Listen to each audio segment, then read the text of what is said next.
Alright, hey guys, welcome back to another video.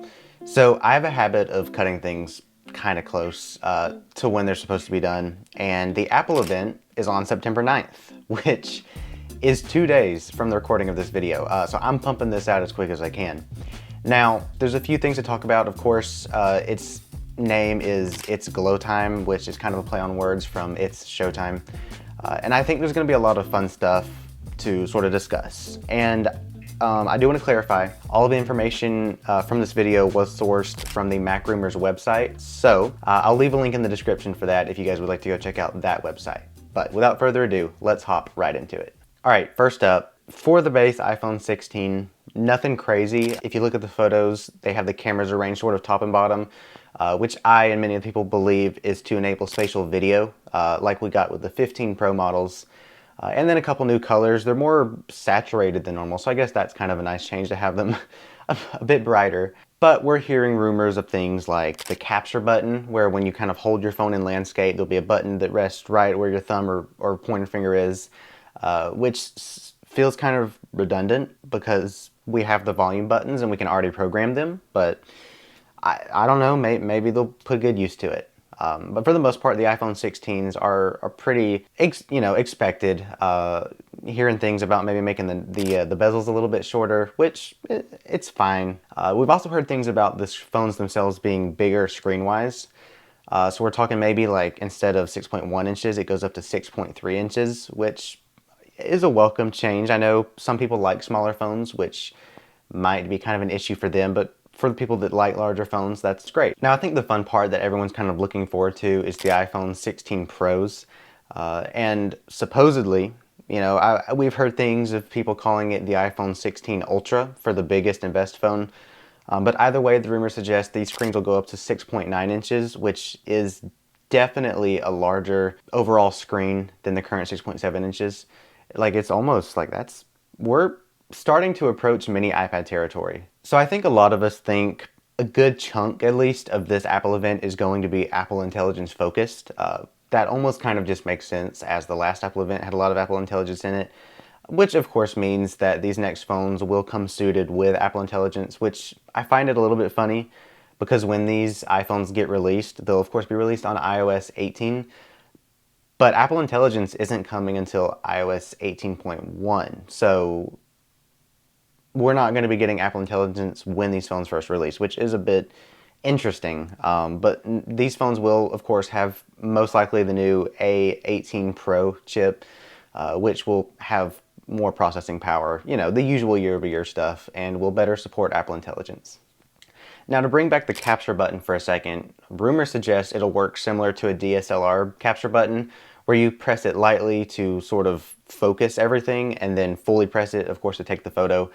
But people are also saying you'll be able to like swipe your finger across the side of it to control zoom, as well as kind of flip between photo and video mode. So I understand, with these extra features, it definitely does sound a bit better than just using the volume buttons. But that's really kind of the main stuff that's rumored for the iPhone 16. It's not a crazy upgrade, and if you have an iPhone 15 or 15 Pro, as of right now at least, I really would not recommend buying an iPhone 16, unless you just have the money and want to, of course. Now, the next thing I want to talk about is the Apple Watch. People are saying that this is going to be the first time where Apple sort of updates all three Apple Watch models at the same time. We're talking SE, Series 10 or Series X, and then the Apple Watch Ultra. Now, there's a lot of talking about these Apple Watches, so let's just start with the Apple Watch SE. Now, we've heard some interesting things about the Apple Watch, of course, and one of the rumors is suggesting that the Apple Watch SE gains a plastic outer casing, where of course before it was aluminum. And so, you kind of go into that thought process of like, okay, it's plastic, it's safer for kids, but the screen is still going to be glass. So I'm really not completely sure why it even matters, and it might just make it end up feeling cheaper. So we'll have to see, of course, what they do with that. Now, the next one I think everyone is the most excited about, maybe, is the Apple Watch Series 10. Now, 10 suggesting this is actually the 10th generation of Apple Watch, and I would assume they're going to do something kind of big for it because it is 10 years, and we've seen a couple things. There's actually a leaked photo I saw on Twitter where it's setting up a new Apple Watch in iOS 18.1 displayed this Apple Watch that had much smaller bezels than before, which is one of the rumors, suggesting that, like how the Series 7 brought, thinner bezels and stuff, the Series 10 may bring thinner bezels, even more so, as well as a thinner and smaller body. Interesting, of course. We'll have to see. Oh, we'll also have to see kind of like what it does with the price tag as well. And then the Apple Watch Ultra might be the most boring of the changes. It sounds like it's mainly just going to be like internal, update focused instead of anything really external. And then lastly, Apple Intelligence with the Apple Watch. It doesn't sound like there's going to be really any Apple Intelligence as of right now. Of course, Apple Intelligence is not on any of the current Apple Watches, not even the Apple Watch Ultra 2 or Series 9. But there may be some slight under the hood Apple Intelligence-esque features, maybe some Siri improvements, stuff like that. So we'll just have to see. And then lastly, the main things rumored is going to be AirPods. I have not heard anything about the iPads or Macs. I would assume, the way Apple's done it in the past is have either a press release or a smaller event in, mid-late October.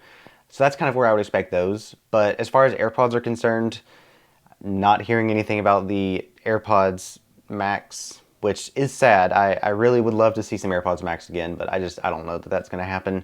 Would be great if it did, though. Now, Apple is planning for AirPods to almost work as hearing aids and also become a device that tests your hearing abilities, which is interesting. It'd be kind of cool to see how they pull that one off. But they're also saying that the company, Apple, has experienced certain delays in that factor, and so this may not even be an available feature for the next little while. But we're just seeing some smaller things, like maybe new AirPods 4th generation. Nothing crazy, really. I don't know that we'll see new AirPods Pro because we just got some somewhat recently, like within the last year.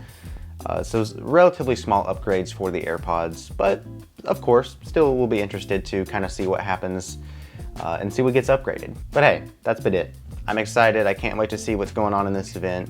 And maybe we'll get some cool stuff. Maybe some more Apple Intelligence news. Of course, I'm sure Apple will gatekeep some of the Apple Intelligence features specifically to the iPhone 16. But that's been it. I'll see you guys in the next one. See ya. Bye, guys.